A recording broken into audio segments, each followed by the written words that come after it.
Hey guys, in this video, I will show you how to create Amazon account without phone number. All right, let's begin. First, open your browser and go to the official Amazon website. On the homepage, click Sign In. Then select Create Your Amazon Account. This will take you to the account registration page.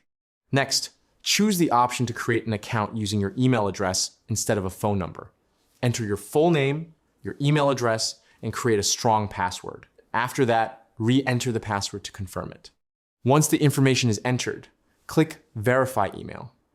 Amazon will send a one-time verification code to your email inbox. Open your email, copy the code, and paste it into the verification field on the Amazon page. Then click Submit to complete the verification. In some regions, Amazon may still suggest adding a phone number, but the field labeled mobile or email allows you to prioritize email during sign-up. After completing the verification and solving the security check, your basic Amazon buyer account will be created. Keep in mind that Amazon may request a phone number later for two-factor authentication or account recovery.